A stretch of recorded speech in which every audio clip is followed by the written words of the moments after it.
I ran up a check, I might do it again. Enemies close, have me thinking they're friends. 10 toes down, I'll be free until the end. Crib outside the city, I don't feel safe in my hands. Took so many years, I'm just waiting for the wins. I'm in debt to no one but the one who took my sins. I do it for real, there's no reason to pretend. If I do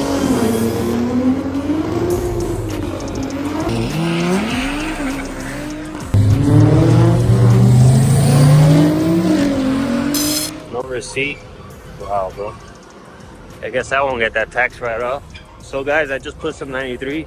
I'm risking it, driving all the way to Orlando on the drag radios. I'm basically on E right now. Not anymore, but hopefully I burn all that off by the time I get to the track. I do have some ethanol in the car that I'm taking. It's in my wife's car, so then we can fill that up.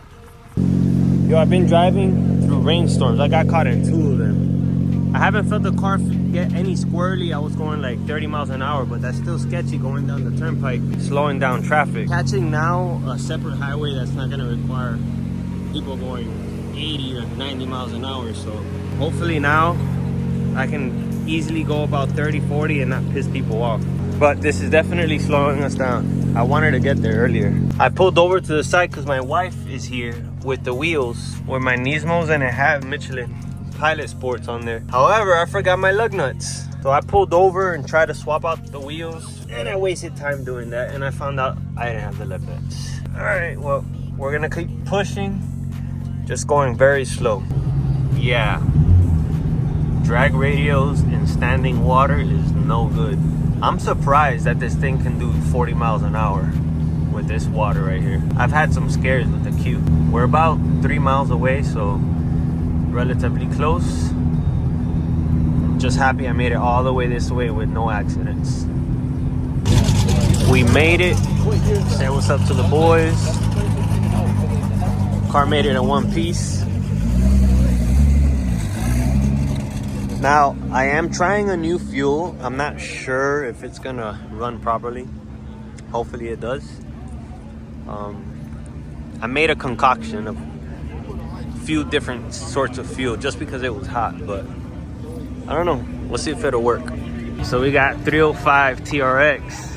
Initially, he was pushing the stock blower, I believe, and I think he ended up running a 9-second pass in this. He dropped the supercharger, and now he's rocking a custom twin turbo setup, and it's getting dumped. Everything's titanium piping for the exhaust. I'm really intrigued to see what this thing runs.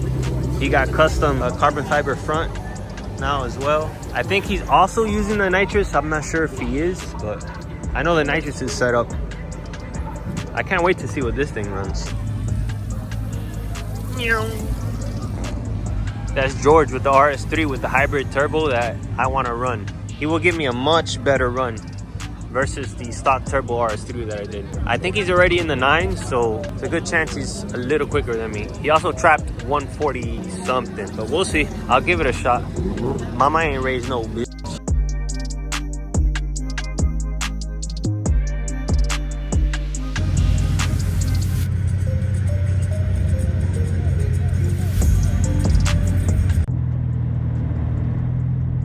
Guys, my heart is beating so fast. It's been a long time. There could be thousands of people here. If this thing does not do a burnout, I'm done for. I'm racing the Audi RS3 with the hybrid turbo that's really fast.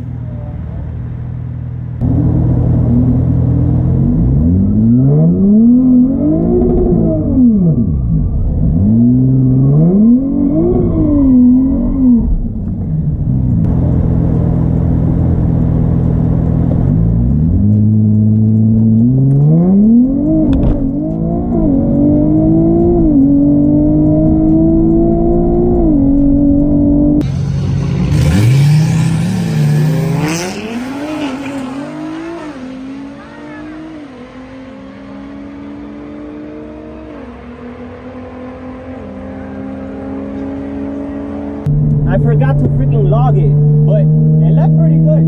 At least I think it did. He just caught a better light than me, and he was slightly pulling away. I have to see the footage, but I think maybe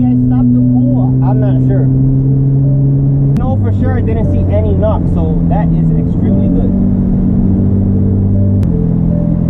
Alright, thank you. 60 foot was still shit, 1.7. Was I on high boost? Yeah. Yeah, I don't know what happened there. Hey bro, I'm glad to know you're focused and not checking out any chicks. That's what I said, whoa, now you know he's like checking out no chicks. Because I'm literally walking right by you. That was a really good race. Yeah, but I left Too really late. bad. And then I think when I shifted into second, I like spun a little. I have to see because I have the video. But everyone was betting on him on the RS3. Yeah. The guy next to me was like, oh, that's my boy in the RS3. I was like, that's my hubby in the Z. But he ran what basically I ran at Texas 2 at Yeah, FL2K. I saw. Okay. Come on. Come on, buddy.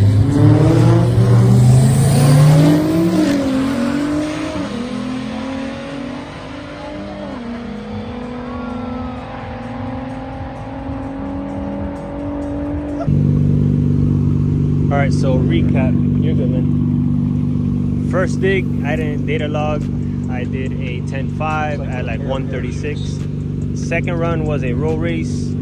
I did I forgot the time slip, but I trapped 139. What I'm gonna do differently now is obviously data log, because I haven't data logged the other two runs.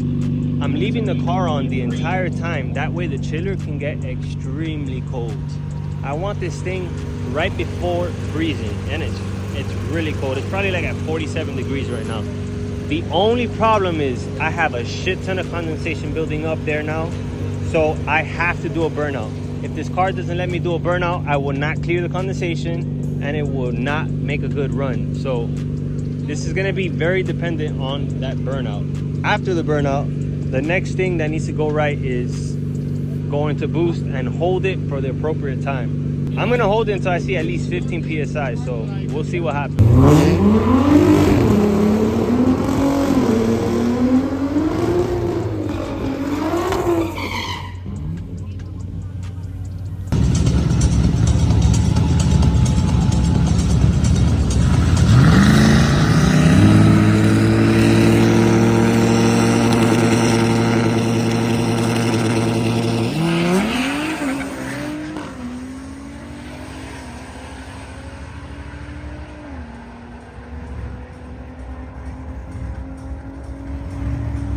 I've had the car on for the past, I would say 20 minutes, just idling. That way it can get colder. I have the temps at about 41 degrees, charged coolant. Engine oil temperature is still good, 163. Transmission is good.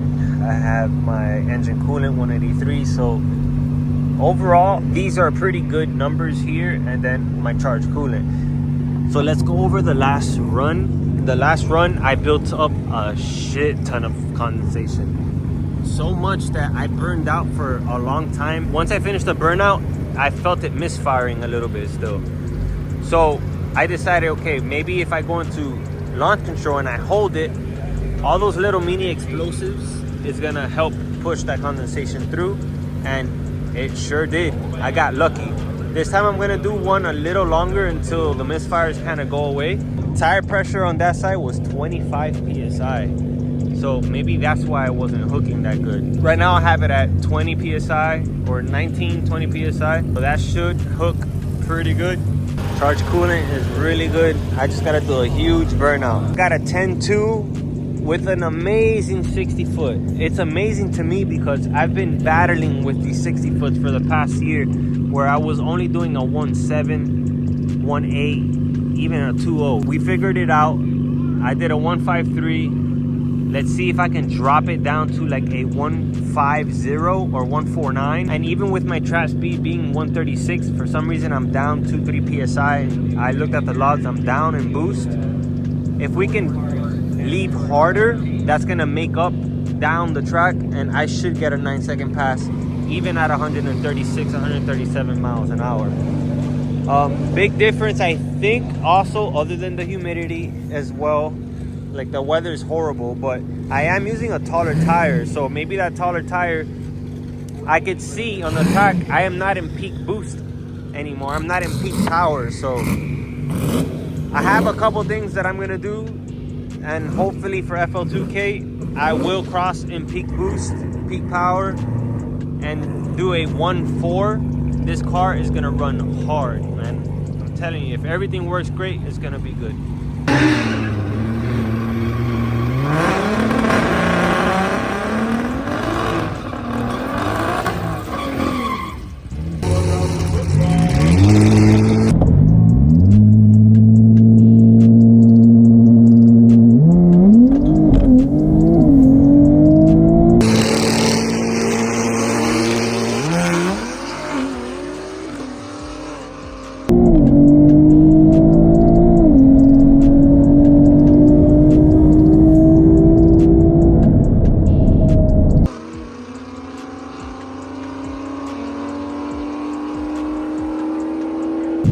Come on, baby! I short shifted like 2 gears, but I launched a lot harder that time, guys. 150. I saw it on the on the time system. I'm just gonna look at the draggy. 10.19 at the draggy. Let's see what the time slip shows. Come on, baby. Thank you.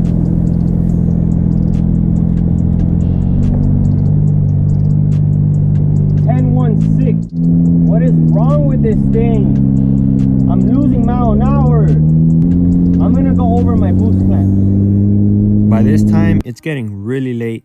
I'm extremely tired. It's another one of those events where I come with only a couple hours of sleep, and you can see it in my eyes that I'm just ready to knock out. The only thing keeping me up right now is the adrenaline and the determination to hit a 9-second pass. I'm so close. Everyone said, oh, the 400, we tracked him. And I'm like, it's okay.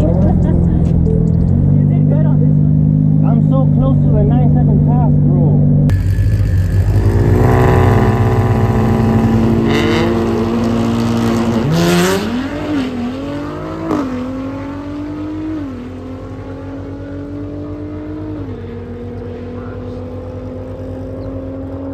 Guys, that thing felt violent.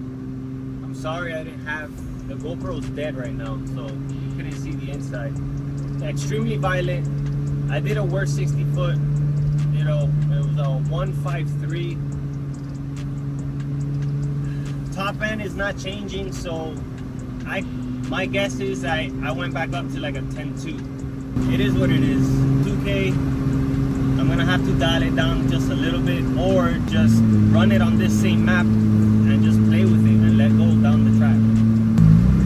Just as I suspected, 10.2. Trapped a little higher, 137. It is what it is. I think overall we got extremely good data. This is part of the reason why I wanted to come here and to ZCon, was to get data and to confirm that launch control, in fact, the new launch control, in fact, is doing work. So I'm extremely happy about that. Overall, the TRC event was a great success because I got to test and tune my launch control. We, however, are losing some mile an hour. I was looking at the logs and I wasn't reaching my target boost. So I have to go over all my couplings. I'll just have to look over everything one more time. Or it could have just very well been the DA. The DA was between 22 and 2500. Humidity was like at 89%, which is horrible. So there's a good chance that was the issue. But I'll go over with Hussein and Alex if they think maybe we can kind of merge the top end power that we had at FL2K with the launch control that Alex just made for this. Those two combinations would net me a nice 9, probably a mid 9-second car, slightly over. This car is gonna definitely be a nice little weapon on stock engine and stock transmission. I'm getting a lot happier with the car. The car is doing a burnout, no problem. It's no longer having a rough cold start even on E. So Alex is doing work, and I really think next time around this car is gonna run a 9-second pass. Obviously not an FL2K, because FL2K I will be running a 10.5 class. But she's putting in work finally, guys. I've literally only been to the track after FL2K for ZCon, and I barely did anything. So being that I only went to one track event since last year, I think I'm doing pretty good. And I'm just happy that the first revision of the new launch control is working. Back home, finally. Car almost ran a 9-second pass. Didn't have any hiccups. Always did a burnout. Launch control was working pretty freaking good. But little by little, a little more test and tuning and it'll be on point. But I drove the car there, drove it back in one piece. People say that these cars are unreliable. I think the owners are unreliable, honestly. They're doing something wrong, because there's no way that I pushed that thing on stock turbos for a long time, put thousands and thousands of miles on it. And I'm doing the same thing with upgraded turbos on this guy. You're looking at a possible 9-second car right now. And mark my words, I will run a 9. FL2K is next week. Couple mods I need to do on this thing. I did see that the front was kind of hopping on my launch. I have some front double adjustable coilovers that I want to put there. I may add the double adjustable coilovers in the rear. Change the oil, send this out to Blackstone for an oil analysis just to confirm everything is good. Yeah, oil pressure was high. Everything was perfect on these runs. I'm just gonna make sure that the car is gonna continue running good for this week. I also have a line lock kit, which I started installing, but I couldn't finish.